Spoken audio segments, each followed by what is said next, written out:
إذ قاموا فقالوا ربنا رب السماوات والأرض لن ندعو من دونه إلها لقد قلنا إذا شططا هؤلاء قومنا اتخذوا من دونه آلهة لولا يأتون عليهم بسلطان بين فمن أظلم ممن افترى على الله كذبا وإذ اعتزلتموهم وما يعبدون إلا الله فأووا إلى الكهف ينشر لكم ربكم من رحمته ويهيئ لكم من أمركم مرفقا وترى الشمس إذا طلعت تدابر عن كهفهم ذات اليمين وإذا غربت تقرضهم ذات الشمال وهم في فجوة منه ذلك من آيات الله من يهد الله فهو المهتد ومن يضلل فلن تجد له وليا مرشدا وتحسبهم أيقاظا وهم رقود ونقلبهم ذات اليمين وذات الشمال وكلبهم باسط ذراعيه بالوسيط لو اطلعت عليهم لوليت منهم فرارا ولملئت منهم رعبا وكذلك بعثناهم ليتساءلوا بينهم قال قائل منهم كم لبثتم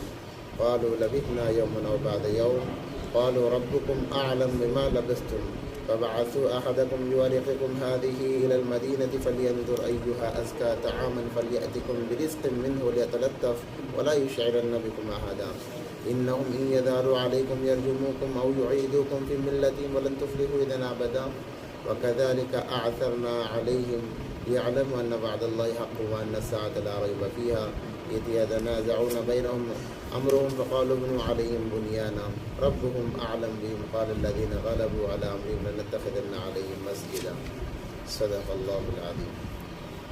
اس سے پہلے بات چل رہی تھی اصحاب کہف والوں کا تذکرہ ہو رہا تھا کہ چند نوجوان جو تھے وہ بادشاہ سے بیزار ہو کر، جس بادشاہ کا نام دقیانوس کتابوں میں لکھا ہے، اس کے ظلم و زیادتی سے بیزار ہو کر، حالانکہ ایک اللہ کو ماننے کے علاوہ جب انہیں اکسایا گیا تو اس سے بیزار ہو کر وہ نکلے تھے اور نکل کر ایک جگہ جمع ہو گئے۔ اب انہوں نے سوچا کہ یہاں پر ہماری تلاش کی جائے کہ جب ہم اگر مل گئے تو پھر دوبارہ اسی دین پر ہمیں لوٹا دیا جائے گا۔ یہ سوچ کر انہوں نے سفر شروع کیا اور وہ غار کے اندر جا کر پناہ لے لیا ان لوگوں نے۔ تو اللہ تبارک و تعالیٰ انہی کا تذکرہ یہاں پر فرما رہے ہیں۔ جب وہ غار چلے ہیں غار کی طرف تو ان کے ساتھ میں ایک کتا بھی تھا، وہ کتا بھی ان کے ساتھ میں ہو لیا اور وہ کتا بھی انہی کے ساتھ میں آخری وقت تک رہا ہے، جس کا تذکرہ ان آیات میں کیا گیا ہے۔ اور احادیث کے اندر آتا ہے، صحیح احادیث کے اندر، کہ روز قیامت کے دن بروز قیامت 17 جانور ایسے ہوں گے۔ بعض لوگوں نے تعداد زیادہ بتائی ہے، ایسے ہیں کہ جن کو اللہ تبارک و تعالیٰ جنت میں داخل فرمائیں گے۔ اس میں سے اصحاب کہف کا کتا بھی ہے کہ اسے بھی اللہ تبارک و تعالیٰ جنت میں بھیجیں گے۔ حالانکہ جنت کے اندر کتوں کا داخلہ بھی منع ہے، تو بعض علماء نے یہ فرمایا کہ انسانی شکل دی جائے گی، پھر دیکھ کر بہرحال انہیں جنت میں بھیج دیا جائے گا۔ اسی طریقے سے سلیمان علیہ السلام کے وقت کا جو طوطا تھا، یعنی کبوتر پرندہ تھا، اس پرندے کے متعلق بھی، اور بہت سارے جانور ایسے ہیں جن کو اللہ تبارک و تعالیٰ جنت میں داخل فرمائیں گے۔ تو یہاں پر اصحاب کہف کا تذکرہ ہو رہا ہے۔ وَإِذِ اعْتَزَلْتُمُوهُمْ مَا يَعْبُدُونَ إِلَّا اللَّهَ فَأْوُوا إِلَى الْكَهْفِ يَنشُرْ لَكُمْ رَبُّكُمْ وَيُهَيِّئْ لَكُم مِّن رَّحْمَتِهِ وَيُهَيِّئْ لَكُم مِّنْ أَمْرِكُم مِّرْفَقًا۔ یہاں تک تو بات کل ہو گئی تھی۔ اب وَتَرَى الشَّمْسَ إِذَا طَلَعَتْ تَدَابَرُ عَنْ كَهْفِهِمْ ذَاتَ الْيَمِينِ وَإِذَا غَرَبَتْ تَقْرِضُهُمْ ذَاتَ الشِّمَالِ۔ آپ دیکھو گے کہ سورج جب طلوع ہوگا، تَزَاوَرُ عَنْ كَهْفِهِمْ، غار سے ذرا ہٹ کر نکلے گا، ذات الیمین وَإِذَا غَرَبَتْ تَقْرِضُهُمْ ذَاتَ الشِّمَالِ، اور جب غروب ہونے کا وقت آئے گا تب بھی اپنی روشنائی اس غار کے اندر داخل کیے بغیر نکل جائے گا۔ طلوع ہو رہا ہے تب بھی ایسا ہوگا طلوع کہ اس کی روشنائی، اس کی کرنیں غار کے اندر نہیں جاتی، کیونکہ سورج کی کرنیں انسانوں کے بدن پر پڑنے سے بہت فرق پڑتا ہے، اس لیے وہ الگ سے ہو کر کترا کر نکل جائے گا۔ اور جب غروب ہونے کا وقت آئے گا تب بھی وہ ایسا غروب ہوگا کہ اس کی کرنیں غار کے اندر نہیں آئیں گی۔ قوم فی فجوۃ من ذلک من آیات اللہ، یہ نشانی اللہ تبارک و تعالیٰ کی کہ اللہ کے لیے کوئی مشکل نہیں ہے۔ اللہ جب بچانے پر آتے ہیں تو اللہ ایسے بھی بچا کر بتاتے ہیں۔ من یہد اللہ فهو المہتد، جس کو اللہ تبارک و تعالیٰ راہ بتا دے، ہدایت پر لائے، وَمَن يُضْلِلْ فَلَن تَجِدَ لَهُ وَلِيًّا مُرْشِدًا، اور جب جسے اللہ تبارک و تعالیٰ گمراہ کرے اسے ساری دنیا مل کر ہدایت پر نہیں لا سکتی۔ آج بھی ایسے بہت سارے لوگ ہیں کہ جنہوں نے جان بوجھ کر گمراہی کو اپنا لیا ہے، اب ساری دنیا مل کر انہیں ہدایت پر نہیں لا سکتی ہے، وہ اپنی گمراہی پر جمے رہیں گے۔ وَتَحْسَبُهُمْ أَيْقَاظًا وَهُمْ رُقُودٌ، تمہیں گمان ہوگا، تم سوچتے ہو کہ وہ جاگ رہے ہیں، ایقاظ جاگ رہے ہیں، وہم رقود، وہ تو سو رہے ہیں۔ اللہ نے ایسی کیفیت ان کے بنائی کہ دیکھنے والے کو لگتا تھا کہ وہ جاگ رہے ہیں، حالانکہ حقیقت میں وہ سو رہے تھے۔ وَنُقَلِّبُهُمْ ذَاتَ الْيَمِينِ وَذَاتَ الشِّمَالِ، اور وہ اپنی کروٹیں بدل رہے تھے، اور کروٹیں بدلنا یہ علامت ہوتی ہے جاگنے کی، کہ انسان ابھی سونے کی کوشش کر رہا ہے، تو وہ بار بار کروٹیں بھی بدل رہے تھے۔ علماء کرام نے یہاں پر یہ بات بیان فرمائی ہے، کروٹیں بدلنا اس لیے کہ انسان ایک طرف جب سوتا ہے تو اس کو مٹی کھانا شروع کر دیتی ہے، کہیں ایسا نہ ہو کہ ان کے جسم کو بھی مٹی کھانا شروع کر دے، اس لیے اللہ تبارک و تعالیٰ بار بار ان کی کروٹیں بدل رہے تھے، کبھی اس طرف پھر رہے ہیں، کبھی اس طرف پھر رہے ہیں۔ یہ ایک وجہ یہ بتائی۔ دوسری وجہ یہ بیان فرمائی کہ ہو سکتا ہے کوئی اس طرف سے گزرے تو دیکھے گا کہ یہ تو سو رہے ہیں تو ان کو نقصان بھی پہنچا سکتا ہے، جب کروٹیں بدلتے رہیں گے تو لوگ سمجھیں گے کہ بھی یہ تو جاگ رہے ہیں، ابھی سونے کی کوشش کر رہے ہیں۔ ایسا انداز اللہ تبارک و تعالیٰ نے ان کا بنایا، تو کہا جا رہا ہے کہ وَتَحْسَبُهُمْ أَيْقَاظًا وَهُمْ رُقُودٌ، آپ سوچو گے کہ وہ سو رہے ہیں، وہ تو جاگ رہے ہیں، وہ تو جاگ رہے ہیں، وہ تو سو رہے ہیں۔ وَنُقَلِّبُهُمْ ذَاتَ الْيَمِينِ وَذَاتَ الشِّمَالِ، وہ اپنی کروٹیں پر ہیں، کبھی دائیں طرف کبھی بائیں طرف۔ وَكَلْبُهُمْ بَاسِطٌ ذِرَاعَيْهِ بِالْوَسِيدِ، اور ان کے ساتھ ان کا کتا بھی ہے جو باہیں پھیلایا ہوا بیٹھا ہے، جیسے کتے اکثر بیٹھتے ہیں، سامنے کے پاؤں پھیلا کر بیٹھتے ہیں، ایسا بیٹھا ہوا ہے جیسے وہ کسی کے انتظار میں کہ اگر جیسے کوئی انسان آئے گا فوراً اس پر جھپک لیا جائے گا، اس انداز سے غار کی طرف منہ کر کے کتا بیٹھا ہوا ہے، گویا کہ ان کی حفاظت کر رہا ہے۔ آنے والے کو یوں محسوس ہو کہ یہ کتا بھی جاگ رہا ہے، اگر ہم اندر جائیں گے تو ہمیں تکلیف ہوگی۔ ذراعی بالوسید، یعنی اپنے پاؤں پھیلایا ہوا بیٹھا ہوا ہے۔ لَوِ اطَّلَعْتَ عَلَيْهِمْ لَوَلَّيْتَ مِنْهُمْ فِرَارًا وَلَمُلِئْتَ مِنْهُمْ رُعْبًا۔ لَوِ اطَّلَعْتَ عَلَيْهِمْ، اگر کوئی ان کی طرف جھانک لے، لَوَلَّيْتَ مِنْهُمْ فِرَارًا، تو وہ ڈر کے مارے بھاگ جائے گا۔ کیسے؟ ڈر کے مارے بھاگ جائے گا۔ وَلَمُلِئْتَ مِنْهُمْ رُعْبًا، اللہ تبارک و تعالیٰ نے ویسا رعب ان پر دیا تھا۔ ایک تو علامتیں ظاہر ہو رہی تھی کہ یہ جاگ رہے ہیں، کروٹیں بدل رہے تھے، اور دوسرا کتے کی وہ ایسی حیت تھی، ایسے باہیں پھیلائے جیسے حملہ کرنے کے لیے کتا باہیں پھیلا کر بیٹھتا ہے۔ تو یہ ایسا رعب تھا جس کی وجہ سے انسان دیکھ لے تو ظاہر سی بات ہے، جب کتا حملہ کا ارادہ کرتا ہے تو اس کی حیت کو دیکھ کر ہر کوئی ڈر جاتا ہے، تو وہ ایسی حیت بنا کر ان کے ساتھ میں کتا بھی بیٹھا ہوا تھا۔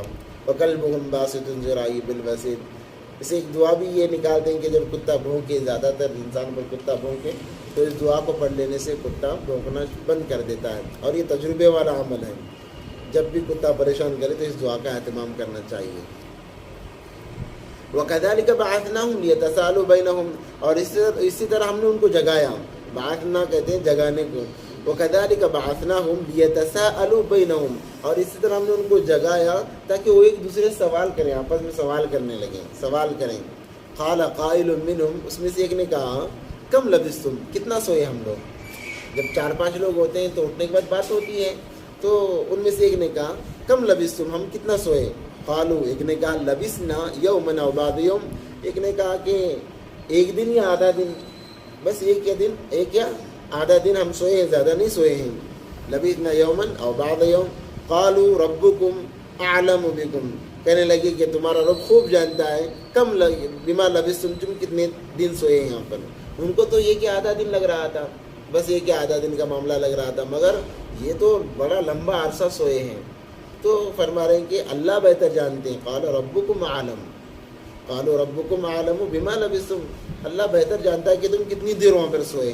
فبعثوا احدکم بورقکم هذه الى المدینہ، فبعثوا احدکم، تو چلو تم میں سے کوئی تیار ہو جائے، بورقکم، اور یہ پیسہ لے، سکہ لے، اس وقت کا جو سکہ تھا وہ سکہ لے، هذه الى المدینہ، اس کو لے کر جائے شہر کی طرف، کیونکہ جب سو کر اٹھے ہیں بھوک لگی، ظاہر سی بات ہے جب انسان سوتا ہے اٹھنے کے بعد بھوک محسوس ہوتی ہے، کیونکہ کمزوری کو انسان محسوس کرتا ہے سو کر اٹھنے کے بعد میں، تو ان کو بھوک محسوس ہوئی۔ انہوں نے کہا ہادی الی المدینۃ فلینظر ایھا ازکا طعاما، یعنی یہ سکہ لے جائے. اور دیکھو ان کو کتنی فکر تھی اپنے دین کی حفاظت کی. یہ تعلیم دی جا رہی کہ انسان کو ہمیشہ اپنے دین کی فکر ہونی چاہیے اور دین میں بھی کھانے کی، کہ ہمارا کھانا حلال ہے یا حرام ہے. تو اس وقت میں یہ جب جیسے نیند سے جاگے ان کو بھوک لگی ہے.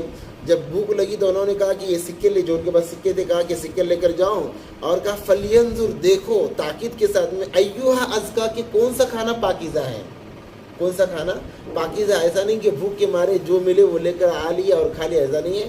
تمہیں پاکیزہ اور حلال چیز دیکھنا پڑے. اس لیے انسان چاہے جیسی بھی حالت میں ہو، کھا رہا ہے تو سب سے پہلے یہ دیکھے کہ یہ حلال ہے، سب سے پہلے حلال ہے وہ دیکھے، اور یہ دیکھے کہ ہم کس سے خرید رہے ہیں.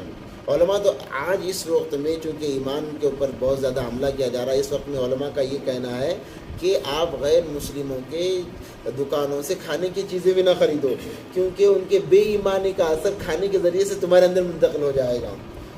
مسلمان اگرچہ بے نمازی ہے، کم سے کم ایمان تو اس کے پاس میں ہے. ہمارے ایمان پر، کیونکہ آج کل حضرت مولانا طلحہ صاحب قاسمی دامت برکاتہ اللہ علیہ اور اسی طرح مولانا سجاد نعمانی صاحب دامت برکاتہ اللہ علیہ اس پر بہت زور دے رہے. آپ لوگوں کو کیا پتہ ہے، آپ کے کھانے پینے کی چیزوں کے ذریعے سے بھی آپ کے ایمانوں پر حملہ کیا جا رہا ہے. اور آج کل نوجوان خصوصی اعتبار سے فیس بک ان چیزوں میں زیادہ مبتلا ہیں، ان چیزوں کو زیادہ استعمال کرتے ہیں. حضرت مولانا طلحہ صاحب فرما رہے تھے کہ ان چیزوں کے ذریعے سے بھی تمہارے ایمان کے اوپر حملہ کیا جا رہا ہے، اس لیے ضرورت کے حد تک اس چیزوں کو ہم استعمال کریں. ٹھیک ہے، تو کہا جا رہا ہے کہ جاؤ دیکھو کہ کھانا کیسا ہے، پاکیزہ کھانا ہو، بالکل پاکیزہ کھانا ہو. فَلْيَأْتِكُمْ بِرِزْقٍ مِّنْهُ، اگر پاکیزہ مل جائے اس سے ہم کھا لیں گے، یہ ہمارے لیے بہتر رزق ہوگا. وَلْيَتَلَطَّفْ، اور نرمی سے بات کرنا، وَلْيَتَلَطَّفْ، یہ نرمی سے بات کرنا. وَلَا يُشْعِرَنَّ بِكُمْ أَحَدًا، اور اپنی بات کو نہ جتانا. 3 باتیں یہاں پر بتائی گئی. سب سے پہلے یہ کہ جاؤ اور جا کر کھانا لے کر آؤ، اور کھانا پاکیزہ ہونا چاہیے، حلال ہونا چاہیے. ایسا نہیں کہ بھوک کی وجہ سے تم جیسا ملے ویسا کھا لو، استعمال کر لو، ایسا نہیں، بلکہ پاکیزہ ہونا چاہیے. اور اپنی خبر نہ دو، یعنی تم جہاں سے آئے ہو اس کی اطلاع نہ دو. کیوں؟ اگر آپ اطلاع دو گے تو پھر بہت سارے چیزوں کا سامنا کرنا پڑے گا.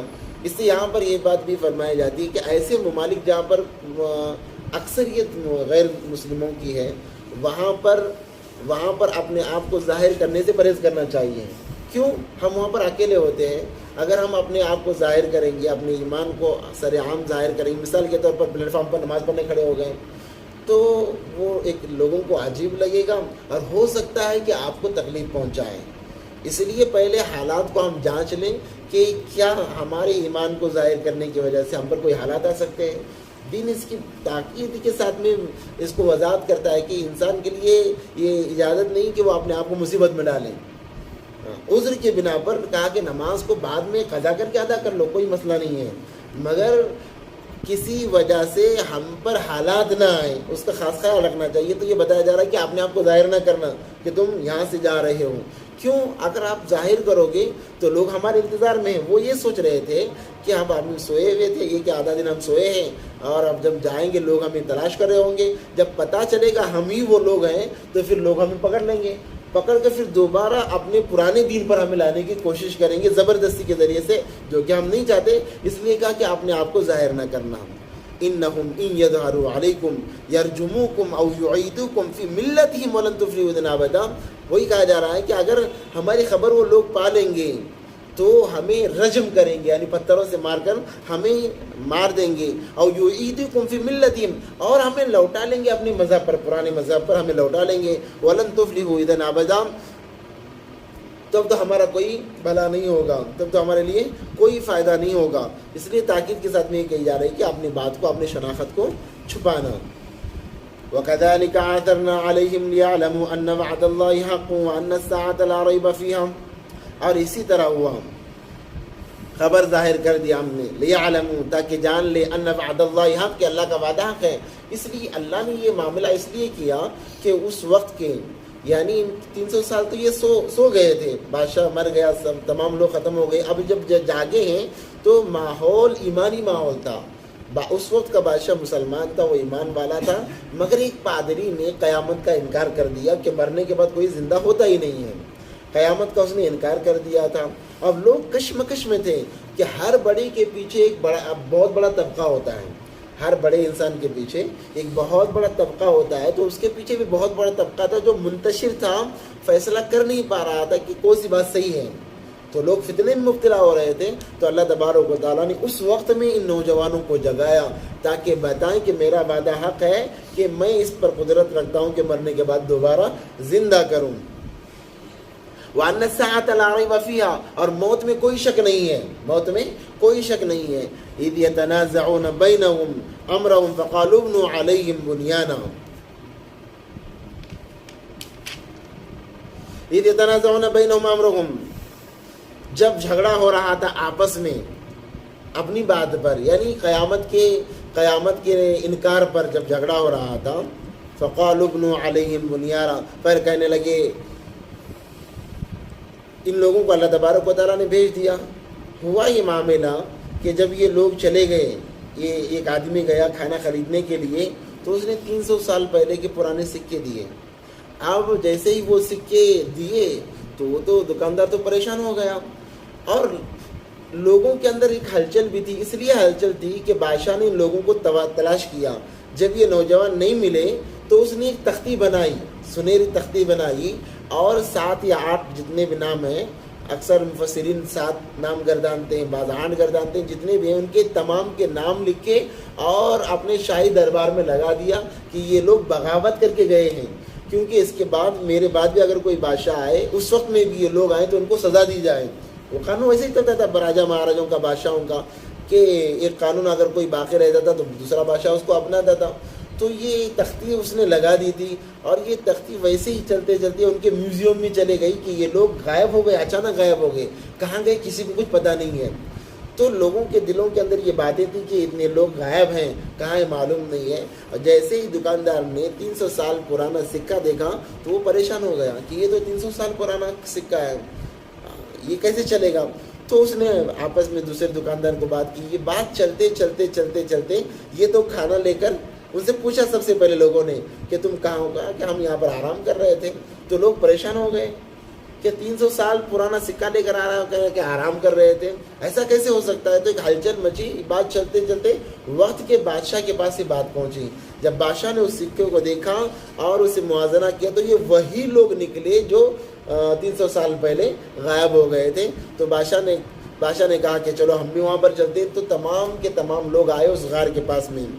فقالوا ابنوا علیہم بنیانا، تو مفسرین نے بہت ساری باتیں کہی۔ بعض نے یہ کہا ہے کہ جب لوگ آئے تو ان کو بلایا گیا، یہ باقاعدہ آئے ہیں اور اپنے سونے کو انہوں نے ظاہر کیا ہے، جس کی وجہ سے اس پادری کی جو اختلافی بات تھی، جو لوگوں کو شکوک و شبہات میں ڈال رہا تھا، وہ بات ختم ہو گئی۔ یہ بات ثابت ہو گئی کہ موت برحق ہے، اللہ چاہیں گے 300 سال بعد، جو اللہ 300 سال بعد انسان کو جگا سکتا ہے، کیا موت کے بعد نہیں جگا سکتا؟ یہ بات واضح ہو گئی۔ پھر یہ لوگ دوبارہ، اس وقت کے بادشاہ نے ان کو دوبارہ غار میں ہی رہنے کا حکم دیا، کیونکہ اگر 300 سال پرانے لوگ آئیں گے تو پھر بہت معاملہ بگڑ جائے گا، جس کی وجہ سے پھر وہ جب دوبارہ سوئے تو حقیقی موت وہ مر گئے۔ اور بعض مفسرین کہتے ہیں کہ کئی مہینے وہ زندہ رہے، اسی غار میں رہے، ان کا اکرام کیا جاتا رہا، ان کی ضرورتیں پوری کی جاتی رہی اسی غار کے اندر۔ پھر اس کے بعد میں اللہ تبارک و تعالیٰ نے انہیں موت دی۔ الغز، وہ لوگوں کے سامنے یہ بات واضح ہو جانے کے بعد موت برحق ہے، اس کے بعد کی زندگی برحق ہے، اللہ نے انہیں موت دی۔ تو لوگوں نے کہا، بادشاہ نے کہا فقالوا ابنوا علیہم بنیانا، تو ان کی جگہ پر ایک عمارت بنائی جائے۔ آج بھی مفسرین کرام فرماتے ہیں کہ مسجد بنی ہوئی ہے، اصحاب کہف کے غار کے اوپر ایک مسجد بنی ہوئی ہے۔ تو لوگوں نے کہا کہ ایک عمارت بنائی جائے، ربهم اعلم بهم، کیونکہ ان کا رب زیادہ بہتر جانتا ہے۔ قال الذين غلبوا على امرهم لنتخذن عليهم مسجدا، کہ اللہ تبارک و تعالیٰ کو بہت زیادہ بہتر معلوم ہے کہ وہ لوگ کتنے تھے، کون تھے اور کیا ان کا معاملہ تھا۔ لوگ اس کے اندر بحث میں پڑ گئے، تو اس بحث کی اللہ تبارک و تعالیٰ وضاحت فرما رہے ہیں، سیقولون ثلاثۃ رابعهم۔ اب نبی صلی اللہ علیہ وسلم کو بتایا جا رہا ہے، کیونکہ مدینہ جا کر مکے کے لوگوں نے سوالات معلوم کیے اور آ کر نبی پاک صلی اللہ علیہ وسلم سے پوچھا کہ بتاؤ اصحاب کے کہف کے بارے میں، تو وہی بات بتائی جا رہی ہے، سیقولون ثلاثۃ رابعهم۔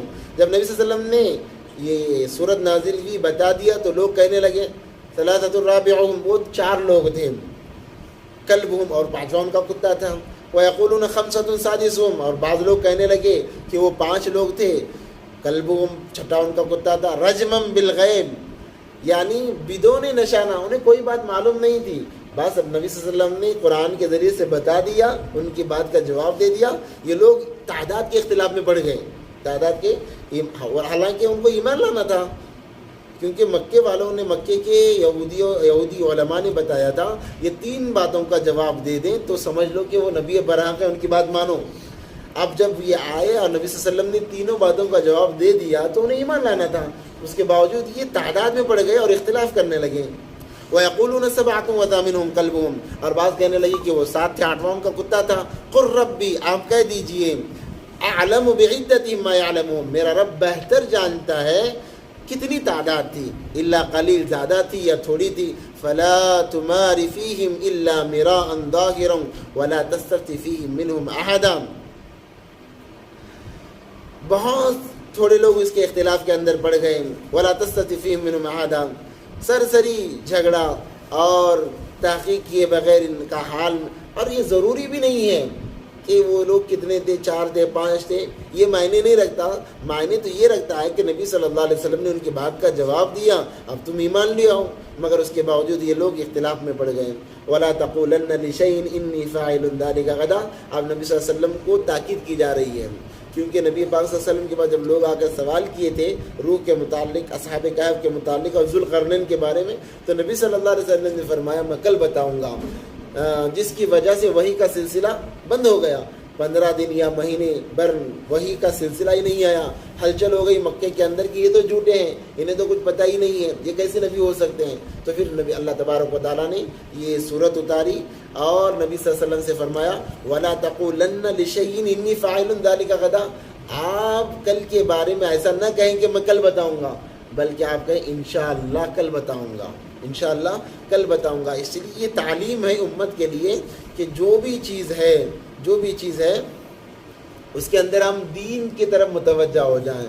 ہمارا ایک مزاج بن گیا ہے کل آؤں گا، کل پڑھوں گا، یہ کروں گا، بلکہ ہمیں ہر چیز میں انشاءاللہ کہنا چاہیے، کھانے میں بھی، سونے میں بھی، آنے میں بھی، جانے میں بھی، تو اس کے اندر اللہ کی مرضی شامل ہو جاتی ہے، اور اللہ کی مرضی وہی ہے جو بندے کی مرضی ہوتی ہے، کیونکہ اللہ بندے کے گمان کے حساب سے فیصلہ کرتے ہیں۔ اللہ کیا فیصلہ کرتے ہیں؟ بندے کے گمان کے حساب سے فیصلہ کرتے ہیں، جیسے بندے کا گمان ہوگا اللہ کے فیصلے ویسے ہوں گے۔